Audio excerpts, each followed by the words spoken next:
Hoje é 18 de abril e nós estamos comemorando 165 anos de lançamento do Livro dos Espíritos. E com ele nasceu a doutrina espírita. Isso queremos pedir ao Mestre Jesus que nos ampare, que a nossa palestra transcorra em paz, em harmonia, em equilíbrio. Hoje o nosso palestrante será Robson Ferrer. E queremos pedir aos bons espíritos e também agradecer a eles, primeiro, por ter nos trazido a doutrina espírita, a Deus por ter trazido essa doutrina maravilhosa para o nosso mundo. E pedir a Jesus que nos acompanhe e nos envolva nesse trabalho, envolvendo a todos aqueles que encontram-se em casa. Hoje está um dia chuvoso, poucas pessoas vieram para o centro. E então vamos dar início. Hoje nós temos uma palestra intitulada Kardec e a sua missão. São 165 anos de doutrina espírita. E quem vai ser o nosso palestrante será Robson Ferrer. Robson é uma pessoa que eu conheci quando iniciei no Espiritismo na Casa de Oração, mas ele nasceu dentro da primeira casa que a Noca fundou, né? Quando era a casinha, aquela lá andando descalço, de short, lá sem camisa, dentro da casa. E na ladeira, né? E depois de algum tempo, quando eu iniciei no Espiritismo, eu conheci ele na Casa de Oração Bezerra Menezes, já foi meu professor lá, eu era coordenador dos grupos de trabalho do qual participava. É um estudioso da doutrina espírita e um velho amigo da Casa da Fraternidade. Então, convidamos Robson para falar sobre Kardec e a sua missão. Robson, por favor.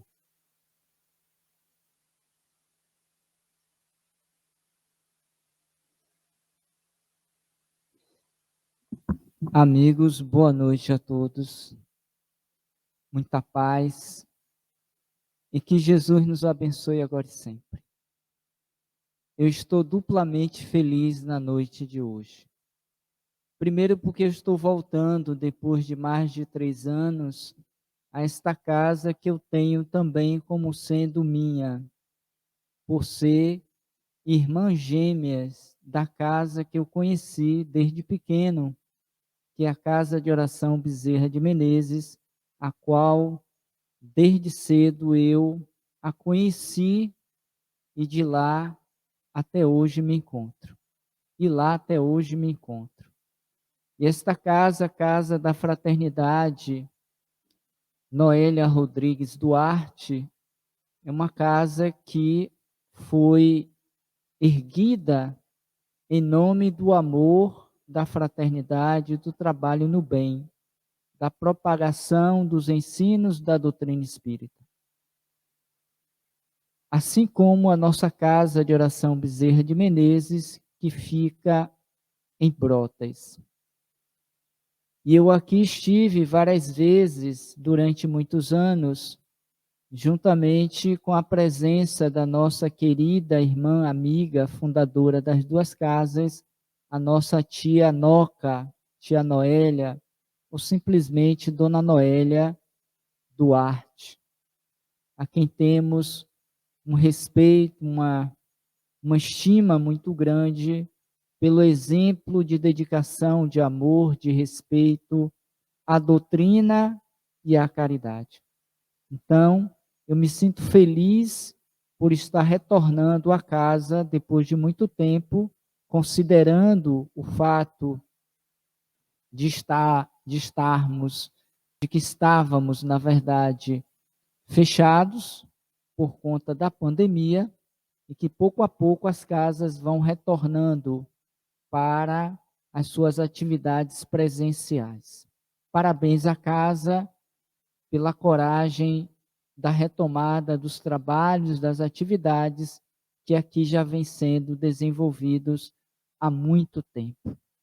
E feliz, segundamente, porque hoje é um dia especial para toda a comunidade espírita, não só brasileira, mas também mundial. Não só dos espíritos encarnados, mas também, sobretudo, pelos espíritos desencarnados superiores. Porque, como foi dito pelo nosso amigo querido Luiz, hoje é o dia em que toda essa comunidade de espíritos espíritas comemoram mais uma passagem natalícia da primeira edição do livro dos Espíritos, ou dos Espíritos, como queiramos. E esse é um marco inicial importantíssimo para o surgimento daquela que seria, para nós, humanidade na Terra, a terceira revelação, que antecedeu a de Jesus e a de Moisés, para que nós compreendamos o valor e a importância desse marco histórico para a humanidade terrena, porque ela está no mesmo diapasão de importância e de valor. Não foi mais uma doutrina, não foi mais uma concepção filosófica, religiosa que surgiu no mundo, mas aquela que fora prevista, aquela que foi antevista por Jesus quando esteve conosco, ao nos dizer que se nós continuássemos a amá-lo, ele iria rogar ao Pai que vos enviasse um novo Consolador, considerando que Jesus foi categoricamente aquele que veio com a missão de consolar, que veio com a missão de restaurar-nos diante das nossas aflições, para o caminho do bem, para o caminho da vitória, para o processo de ressurreição no corpo, conforme nós temos o conhecimento daquele famoso diálogo em que ele e o doutor da lei, de nome Nicodemos, travaram a respeito do que seria necessário, do que seria preciso para entrar no reino dos céus. Porque o doutor da lei de então não tinha suficientemente cabedal intelectual e espiritual para conceber a ideia daquilo que nós passamos a conhecer mais tarde como reencarnação. Nesse diálogo famoso em que os evangelhos nos narram, está aí o princípio de um dos postulados da doutrina dos espíritos, que é a reencarnação, visto que até então concebia-se apenas a ideia de ressurreição, voltar ao mesmo corpo depois do juízo final.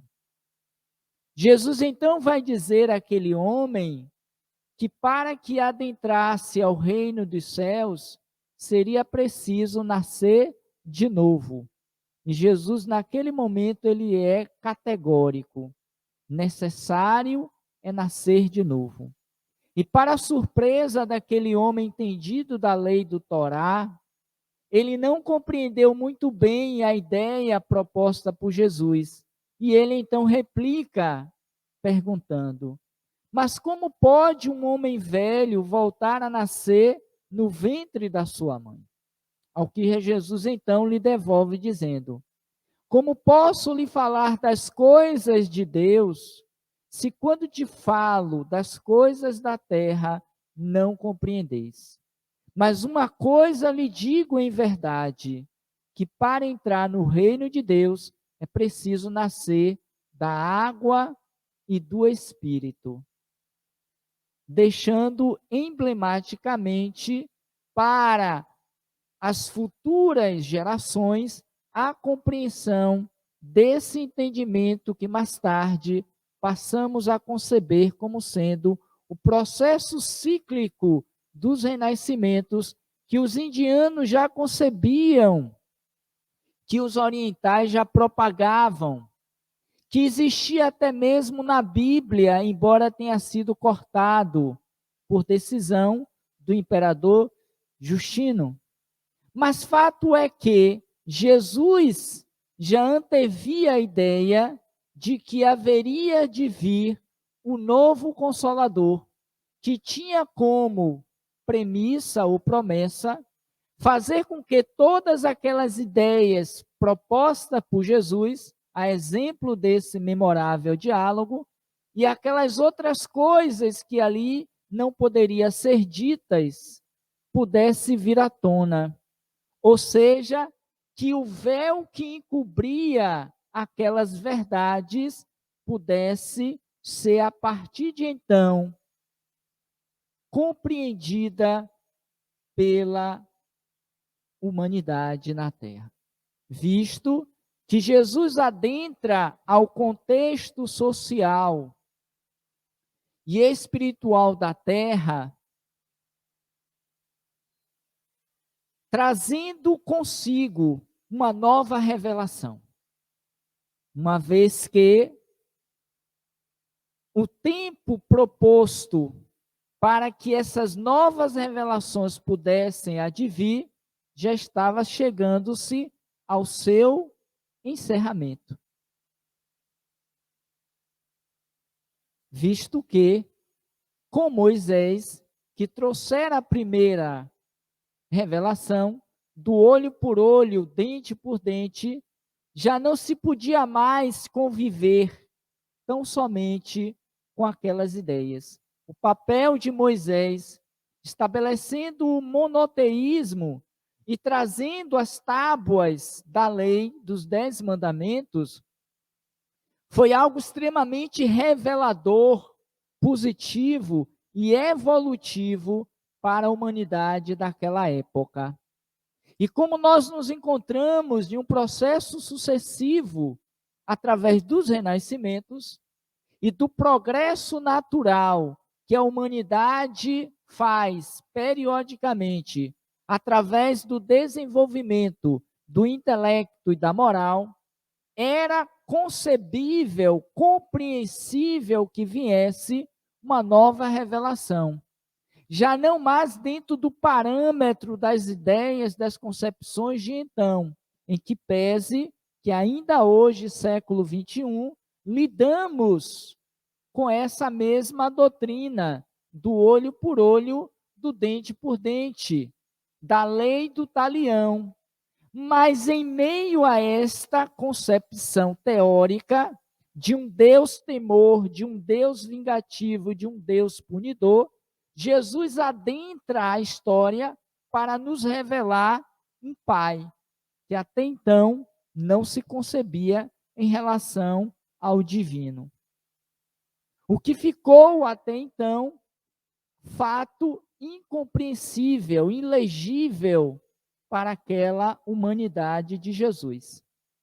Se ficou para os discípulos a falta de entendimento a respeito daquelas ideias da implantação do reino de Deus, imagine para aqueles que não faziam parte diretamente dos seus ensinamentos. E por esta razão, Jesus os ensinara à multidão por parábolas. Entretanto, todavia, para aqueles que conviviam lado a lado com ele, falava-se às claras. Mas ainda assim, não fora de todo compreendido. Haja vista ter sido morto na cruz, conforme simbolicamente nós vivenciamos nesses 3 últimos dias que representam a Páscoa, que tem como sentido maior renascimento, renovação, em que Jesus, na Sexta-feira Santa, ele é entregue aos romanos e a partir daí vai seguindo-se para o sábado, em que ele vai viver a Via Cruz e no domingo ele então vai viver esse momento do auge do martírio, do sofrimento, da morte. Que ainda hoje trazemos no inconsciente coletivo da humanidade o sentimento de culpa. Por essa razão, muitos de nós carregamos no peito a cruz, como símbolo da ação cruel que fizemos a ele, o divino pastor de todas as ovelhas. E ele dissera: eu não os deixarei órfãos, estarei convosco até o fim dos tempos. e encerra o seu mandato entre nós, dizendo, olhando para o alto, no infinito dos céus, em contato direto com o Pai, em uma atitude de misericórdia, de piedade, pedira em súplicas: Pai, perdoa-os, porque não sabem o que fazem. Ali se encerrava um dos capítulos mais significativos da história da humanidade terrena. Porque depois dele, a humanidade e a própria história fora dividida em dois marcos ou em dois tempos, antes e depois dele. E nunca mais, de lá para cá, 2000 anos depois, concebeu-se algo tão fenomenal, tão impactante, tão revolucionário, quanto foi a sua presença de 33 anos, de acordo com a história e historiadores, que esteve ele entre nós. O manancial de conhecimento, de informações, de exemplos, de transformações realizadas, nunca até então na história, antes e depois, fora feita com a sublimidade, divindade que ele, Jesus, fizera e deixara registrado pelo exemplo, mais do que com as palavras, para nós, como sendo o caminho, o roteiro de transformação espiritual. A ponto de Mahatma Gandhi, dos nossos dias, ter dito: se todos os livros da humanidade, os sagrados, fossem queimados, e restasse apenas o Sermão da Montanha, ainda assim, nada estaria perdido. Teríamos condições suficientes para empreendermos o caminho da vitória espiritual. Mas como o processo da evolução da humanidade, a fim de atingir a perfeição, não se encerrou também naquele capítulo, porque ele prometera o advento do novo Consolador, eis que, 18 séculos depois, surge, através de inúmeros eventos que estavam acontecendo em várias partes do mundo, e em particular na cidade de Paris, eis que vai chamando a curiosidade para aqueles espetáculos das mesas girantes, conforme vimos resumidamente no vídeo aqui apresentado, que desperta a curiosidade, a atenção para aqueles fenômenos, não tanto pela movimentação dos objetos inanimados, não tanto pelas mesas girantes, mas pelo fato delas falarem, pelo fato delas responderem de forma inteligente e afirmativamente às perguntas que lhes eram dadas, feitas. O que intrigou aqueles homens de ciência, aqueles homens inteligentes da época. E dentre estes, há aquele que também vimos como sendo o protagonista principal desse enredo. E que hoje, 65 anos, estamos aqui nesta casa, a casa da tia Noca, de Dona Noélia Rodrigues Duarte, refletindo sobre, comemorando, festejando. É um dia de festa, é um dia de alegria, porque em que pese os séculos, em que pese toda a história que paralelamente se consubstanciou frente a esses eventos, ela, a doutrina dos espíritos, não morreu. não se apagou, não ficou circunscrita a um local, a uma região, a uma época, a um período histórico da humanidade. Porque de lá para cá, cada vez mais, tem se intensificado, tem ampliado esta parceria entre os dois planos da vida, o mundo espiritual e o mundo espiritual, que sempre estivera presente em todos os fatos, em todas as situações ou eventos ocorridos na humanidade. Porque a mediunidade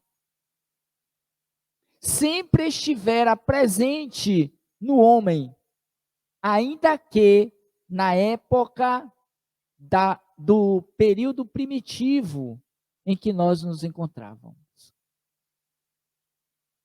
Mas especificamente como uma forma de acelerar, como uma forma de dar continuidade àquilo que Moisés, primeira revelação, iniciara, que Jesus, na segunda revelação, dera continuidade, haveria de também somatizar com a terceira revelação, a partir desse evento histórico para nós, humanidade. Porque a doutrina espírita há de ser dito nesse preâmbulo. Não se encerra as casas espíritas. Não se circunscreve ao movimento espírita, onde quer que seja ou esteja esses movimentos de divulgação desta nova doutrina. Porque, como bem disser e veremos em Prolegômenos, a doutrina não é de Kardec. A doutrina é dos espíritos. E como tal, onde estiver espíritos, a doutrina aí estará. Independentemente da feição religiosa, metodológica, filosófica que nós dermos a esses fenômenos, como hoje temos vistos. Mas são as ações das almas dos homens e das mulheres, já desencarnados, que voltam para dizer, eis o objetivo daquelas cenas, daqueles fatos espíritas de 1850, quando começa a surgir de uma forma mais profícua, mais intensa, chamar a atenção da humanidade para aquela realidade espiritual da imortalidade da alma. Porque a concepção do materialismo vigente da época de Allan Kardec, ou se quisermos Hippolyte Léon Denisard Rivail, o professor lionês, um magnetizador, um conhecedor das ciências do magnetismo, não começara com a doutrina. Não é algo específico, único do espiritismo, a mediunidade e os fenômenos espíritas. É da vida, porque também é de Deus. Mas seria preciso dar uma metodologia, seria preciso dar uma estruturação para aqueles fenômenos e aqueles fatos, a fim de que, a partir daquele ponto, 18 séculos depois, pudesse surgir uma nova humanidade. Pudesse, de fato, ocorrer aquilo que já estava predito, prescrito nas tradições evangélicas, nas leis estabelecidas por Deus, de que os tempos, por fim, são chegados. E ainda hoje acredita-se de que esse fim dos tempos para a destruição de todos e de tudo, como vemos agora com essa implicação da guerra entre Rússia e Ucrânia, em que se estabelece que uma nova guerra mundial, como sendo a terceira, seria o findar de toda espécie humana na Terra, que particularmente não creio, não acredito, ainda que ela ocorra, visto que já estamos nos beirais ou portais dessa, chamemos, hecatombe mundial, de mais uma pandemia que ainda não saímos da primeira. Mas a vida continuará entre nós, a própria vida humana. Porque a destinação da Terra está lá no livro dos Espíritos, que é o Marco, está lá no Evangelho segundo o Espiritismo, está lá no livro dos Médiuns, está lá no livro O Céu e o Inferno, está ali no livro A Gênese, que compõe os 5 livros, o Pentateuco Espírita. Todos eles escritos, não menos por ele, Allan Kardec. Interessante que nesse recorte que a casa trouxe do filme para mostrar o início e a introdução de Kardec na história como sendo aquele que seria o protagonista desse grande evento da humanidade na Terra, lhe é apresentado, já um pouquinho no final da cena, aqueles livros que, de acordo com a história, foi em número de 50 livros, em que aqueles homens nos salões parisienses faziam suas perguntas e respostas às mesas, e elas respondiam de forma categóricas e inteligentes. E foi dado por Charlot e pelo outro companheiro, William, me parece, para que ele pudesse ler, observar. Porque há de se dizer que Kardec, embora missionário, já que a proposta é falarmos de Kardec e a sua missão, esta fora a sua missão. Ele reencarna, depois de já ter tido várias experiências na Terra, se aprimorando, se fortalecendo espiritualmente, adquirindo créditos, valores morais para o grande evento missionário dele, visto que, conforme disse o texto, ele já tinha tido uma encarnação com os druidas, em que ele era um sacerdote e que chamara-se Allan Kardec. E aí a gente vai ver a justeza, a nobreza desta alma. Porque ele poderia, assim, assinar como Hipólite Leon Denizar Rivaio, o seu nome de batismo. Era possível que sim. Supostamente, foi ele que concebera, foi ele que escrevera.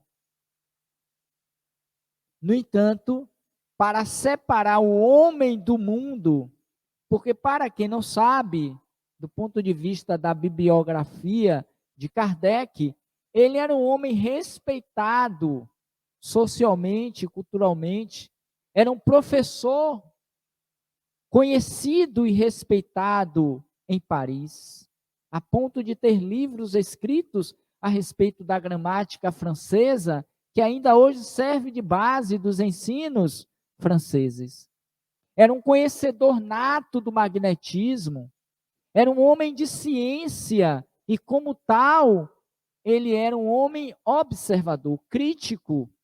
Ele não aceitou o fenômeno por aceitar o fenômeno. Ele os analisou, ele os comprovou, ele deu método àqueles eventos. Por esta razão, há de se dizer, ele vai dizer que o espiritismo, a doutrina espírita, é uma ciência experimental, que tem por objetivo o estudo, a análise das relações que existem entre o mundo espiritual, que é o mundo original, de onde saímos e para onde retornaremos, em resposta dos espíritos à questão 132, quando Kardec questiona ao tratar da reencarnação, do retorno do espírito, não, 149. Do retorno do espírito à vida, da vida corporal à vida espiritual. O retorno à vida espiritual. Kardec pergunta: o que se torna alma depois da morte? Está aqui no livro. Nesse ponto, me permitam abrir um parêntese, que eu terminei não fazendo, dando meu boa noite aos amigos que nos acompanham pelo canal aqui da Casa da Fraternidade. Que Deus os abençoe, que Deus os proteja também, assim como os presentes aqui na casa. Então, nesse livro que hoje nós comemoramos 165 anos, Kardec, na questão 149, questiona: no que se torna a alma depois da morte? E eles responderam: voltam a ser espírito. Retornam ao mundo espiritual de onde saíram, porque este é o mundo original. Estamos de passagem.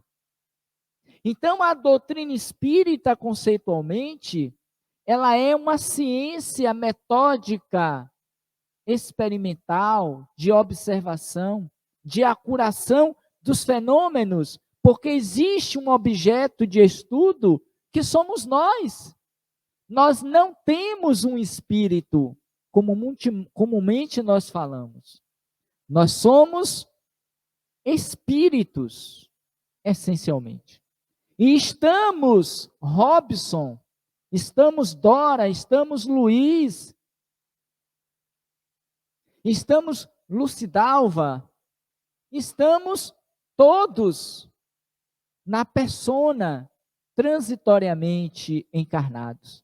Mas cedo ou mais tarde, por mais longeva, por mais distante seja a experiência no corpo e mais prazerosa ou aflitiva, um dia todos, absolutamente todos, conforme diz a própria história, voltaremos, morreremos.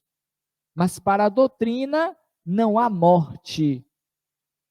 O que há é renascimento. O que há é um retornar à sua condição original de espírito, porque no corpo ele chama-se alma. E então, voltando à ideia inicial de Kardec,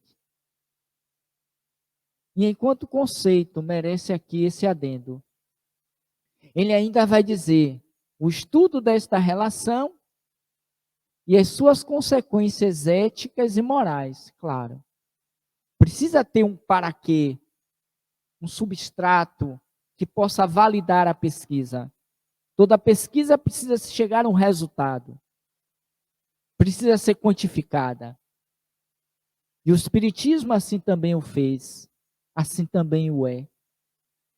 Para se entender quais as consequências dessa interação com o mundo espiritual, deles para nós e nós para eles, porque também os influenciamos como eles nos influenciam, visto agora a resposta da questão 459.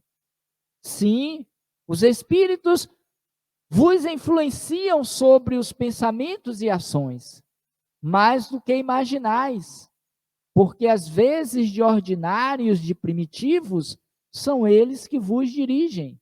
Assim como os bons, os maus também.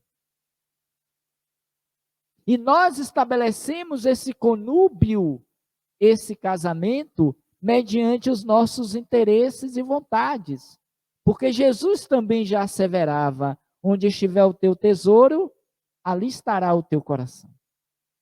E a partir desse meu tesouro, o meu coração estará e chamará aqueles que se afinam com aqueles ideais, nobres ou não, Os vícios e as virtudes são consequências daquilo que eu alimento em mim. E eu atraio aqueles com os quais compactuam com esses ideais e interesses. Então, esta é a missão de Kardec, que nasce, tem toda uma estrutura pedagógica em Verdun. Ele é discípulo de Pestalozzi. Era aquele aluno que substituía o mestre quando este não podia estar. Ou ainda estando, por reconhecer nele um autêntico discípulo conhecedor da matéria, o designava-o para tal. Como hoje vemos pedagogicamente em alguns institutos educacionais. Não supera ainda o mestre, mas está par e passo a ele. Caminham juntos. A exemplo do que disse Jesus, eu e o Pai somos um. Kardec poderia talvez dizer, eu e Pestalozzi somos um, porque em muitos casos ele o substituía, com valor, com mérito. Então não foi um espíritozinho qualquer, não foi um Robson da Silva qualquer. Foi uma alma apurada, preparada, de muitas reencarnações. Han Hus, que a história fala sobre um defensor da causa protestante, fora a reencarnação de Allan Kardec, assim como outros que a história nos narra. Então a gente percebe que esse espírito que nasceu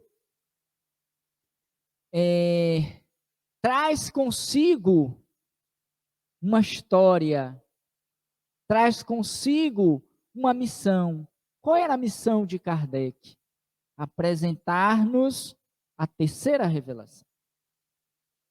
E essa terceira revelação vem na feição, não dele, humano, homem, como foram as duas anteriores, mas na feição dos espíritos. Que surge, que vem para dizer que a vida continuava. Que nós somos espíritos fadados à perfeição, como é a Terra. Na medida em que nós evoluímos, saímos de uma condição primária e alcançamos uma condição iluminativa. A mônada, no dizer de Emmanuel, o princípio inteligente do universo, que através dos reinos mineral, vegetal, animal, vai se desenvolvendo, vai se tornando complexo, vai se maturando, se desenvolvendo, até atingir a condição de seres inteligentes da criação, ou espíritos. E ainda assim, desde o iniciar, ele vai começar uma nova história. História essa que, mediante o livre-arbítrio, a consciência, a liberdade de escolha, as reencarnações vão maturando, vão desenvolvendo o aspecto intelectual para depois atingir o moral, a fim de se tornar anjo. Um dia, diz Nando Cordel, todos nós seremos anjos, ou seja, espíritos aquinhoados de virtudes plenas. Por esta razão, prenunciou Jesus, nos convidando a buscar o reino de Deus e a sua justiça, e tudo mais nos viria por acréscimo. É importante que nós divisemos nesse momento festivo da doutrina, porque não basta comemorar, não basta abrir o champanhe e estourar, ou soltar fogos.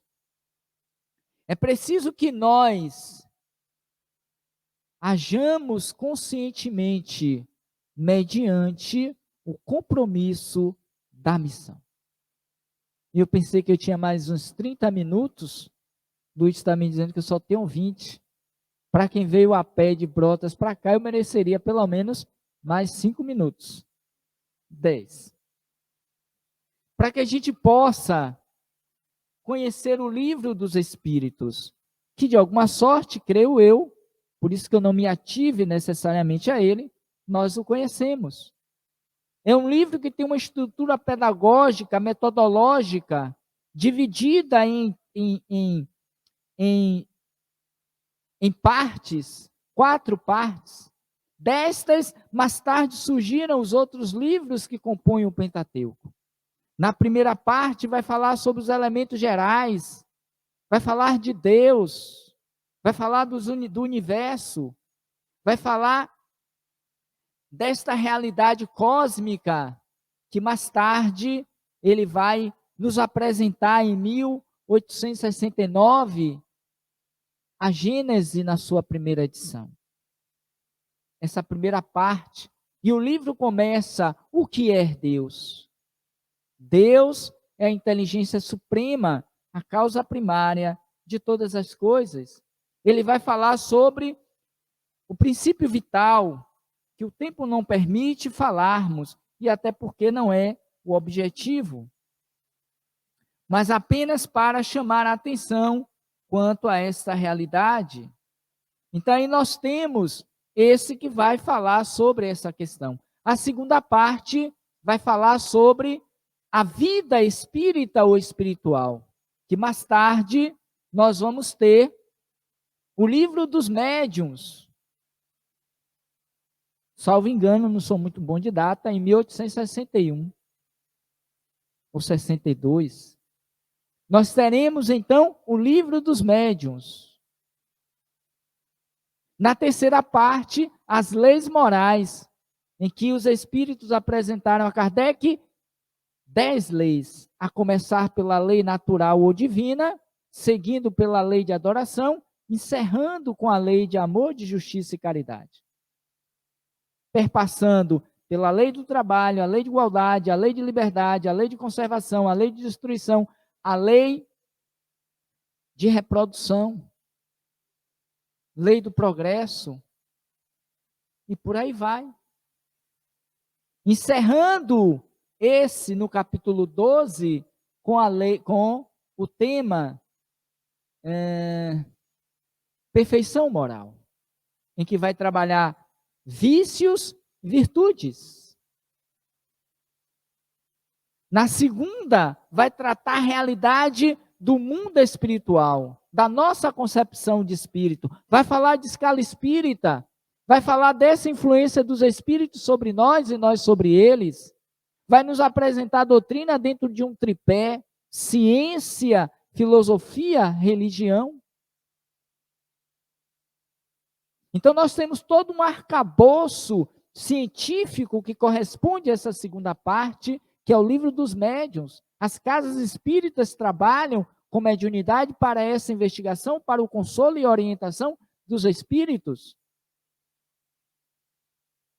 É a afeição e a relação moral entre eles. Essa terceira, a consolação, o pensamento religioso, porque, conforme dissemos, estrutura-se no tripé ciência, filosofia e religião, a terceira parte, que mais tarde vai nos conceber o livro do Evangelho segundo o Espiritismo, o mais lido, o mais conhecido.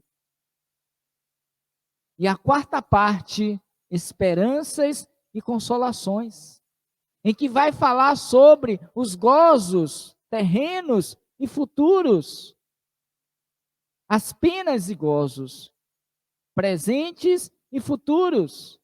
O que acontece com o espírito depois da morte, para onde vão?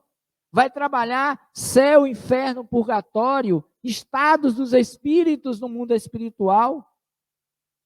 Esse entrelaçamento de conversações a respeito desses espíritos que Kardec mantém através das comunicações com as meninas Baudin, os médios de 11, 12, 13 anos. E não satisfeito nessa quarta parte surge então o céu e o inferno.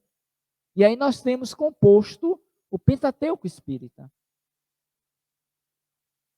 que é a base de sustentação da doutrina dos espíritos. Mais tarde, os espíritos enviam outros trabalhadores da vinha do Senhor e vão nos apresentar a obra complementar da doutrina. Nesse particular, merece uma menção, uma moção de agradecimento, de reconhecimento ao nosso Francisco Cândido Xavier. A mais refinada antena parabólica do mundo espiritual, encarnado por 92, 93 anos, alguma coisa assim.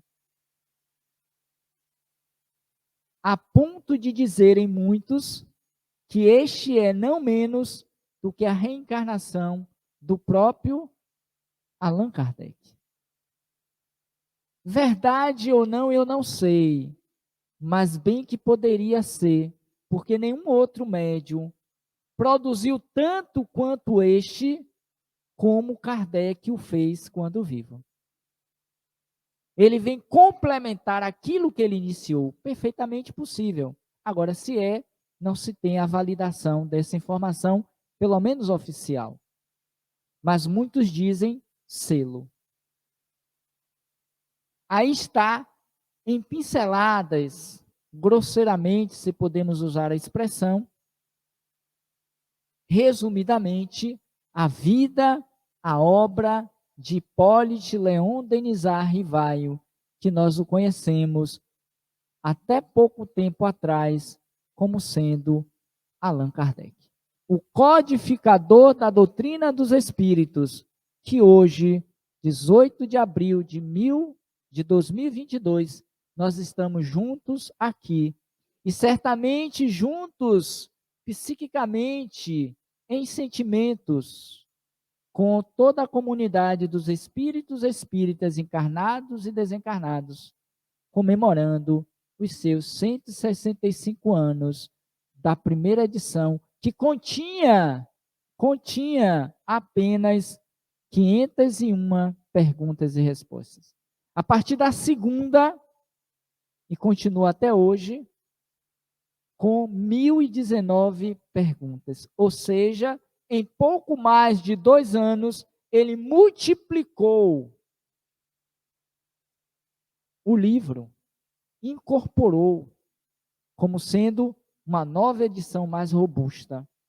E todo esse trabalho, antes de encerrarmos, todo esse trabalho fora feito apenas em 15 anos. E eu perguntaria a vocês, os que estão presentes e os que estão virtualmente nos acompanhando. E você? E eu? O que fizemos nesses últimos 15 anos de nossas vidas? Você já parou para pensar sobre isso? Você já parou para refletir sobre isso? O que eu fiz nos meus últimos 15 anos de existência nessa encarnação? Porque se vocês perguntassem hoje, como fizera a nossa querida Sueli Caldas Schubert, no seu livro Entrevistando Kardec, várias perguntas feitas a ele, onde ela vai buscar as respostas baseadas na obra básica da doutrina. Se esta lhe perguntasse, Kardec, o que você fizera nos seus últimos 15 anos de existência? Certamente ele responderia: deixei para a humanidade aquela que será a terceira revelação para o mundo. E o que dela vocês fizerem será de responsabilidade de vocês. Deixei a revelação proposta por Jesus quando esteve conosco e disse que traria o Consolador prometido. E peço licença a vocês, vou ser bem breve, 2 minutos para poder encerrar, trazendo só como aperitivo, para que vocês busquem depois com calma, o Livro dos Espíritos, na primeira parte dos prolegômenos, introdução. Quando os Espíritos disseram a Kardec, eis os termos pelos quais deram por escrito e por intermédio de vários médiuns a missão de escrever esse livro. Porque ele não fez simplesmente pelo querer. Claro que houve a vontade e o livre-arbítrio, mas ele nasce com esta missão. Eis o que dizem os Espíritos. Ocupa-te com zelo e perseverança do trabalho que empreendestes com nosso concurso, porque esse trabalho é nosso, dos Espíritos. Nele pusemos as bases do novo edifício que se eleva e deve um dia reunir todos os homens em um mesmo sentimento de amor e de caridade. Mas antes de o propagar, nós o veremos em conjunto, a fim de controlar todos os detalhes. Estaremos contigo todas as vezes que o pedires, e para te ajudar em teus outros trabalhos, porque esta não é senão uma parte da missão que te está confiada, e que te já foi revelada por um dos nossos. Porque ele haveria de escrever esses outros livros que compõem o Pentateuco Espírita. Entre os ensinamentos que te são dados, há os que deves guardar só para ti, até nova ordem. Nós te indicaremos onde o momento que os publicar tenha chegado. Até lá, medite-os, a fim de estar preparados quando dissermos. E aí, para essa imagem que vocês conhecem, vou colocar aqui na tela, ele vai dizer, coloca na cabeça do livro a cepa divina que te desenhamos, porque ela é um emblema do trabalho do Criador. Todos os princípios materiais que podem melhor representar o corpo e o espírito, nela se encontram reunidos. O corpo é a cepa, o espírito é o licor, a alma ou espírito unido à matéria é o grão. O homem quintencia o espírito pelo trabalho, e tu sabes que não é senão pelo trabalho do corpo que o espírito adquire conhecimento. E ele encerra o último parágrafo dizendo, lembra-te de que os bons espíritos não assistem senão àqueles que servem a Deus com humildade e desinteresse, e repudiam a qualquer que procure no caminho do céu um degrau para as coisas da terra. Eles se distanciam do orgulhoso e do ambicioso. E aqui fica a reflexão final. O orgulho e a ambição serão sempre uma barreira entre o homem e Deus. Registremos na nossa memória espiritual. O orgulho e a ambição serão sempre uma barreira entre o homem e Deus. É um véu atirado sobre as claridades celestes e Deus não pode se servir do cego para fazer compreender a luz. Fica aí, então, meus amigos, meus irmãos, queridos amigos desta casa de Deus e da nossa tia Noca, de Dr. Bezerra de Menezes e de tantos outros voluntários queridos, a exemplo de Luiz, que o conheço desde cedo lá na casa de oração.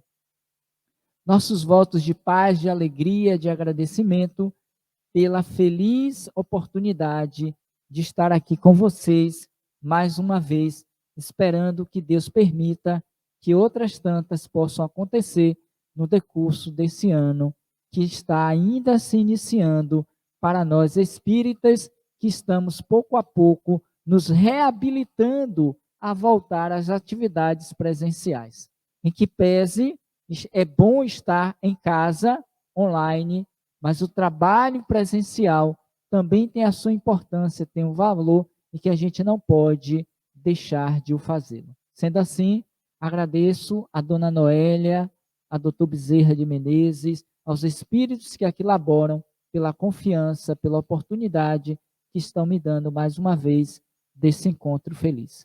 No mais, muita paz, muito obrigado e até uma próxima oportunidade, se Deus assim o permitir. Agradecemos a Robson pela palestra. E agora nós vamos passar para a segunda parte.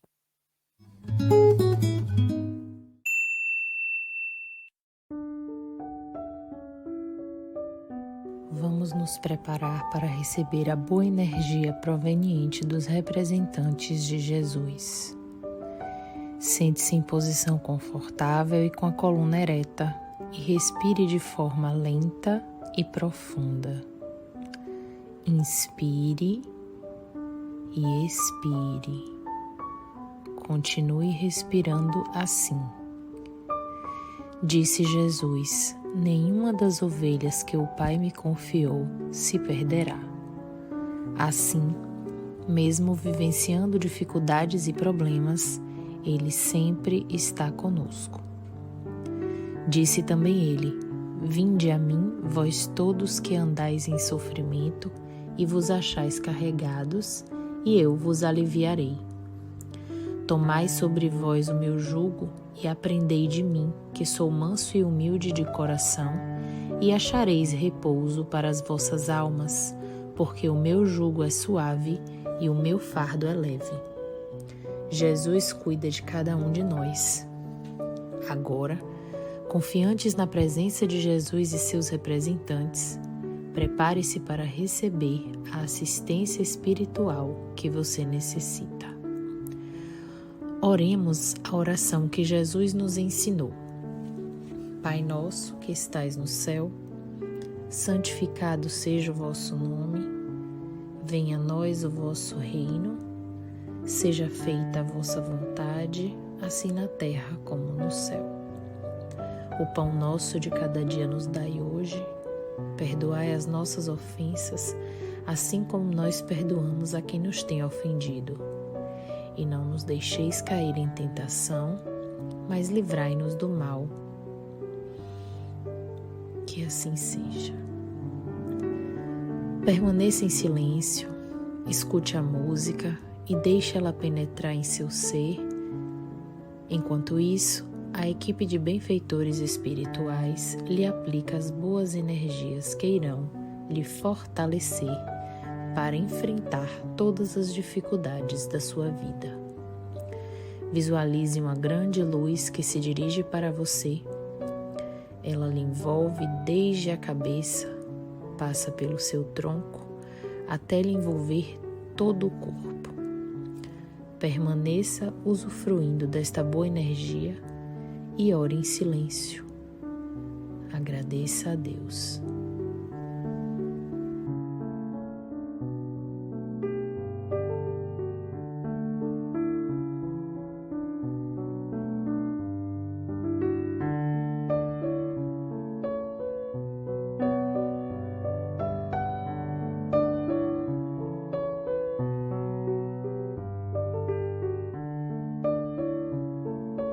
Lentamente, retorne a atenção para o seu entorno.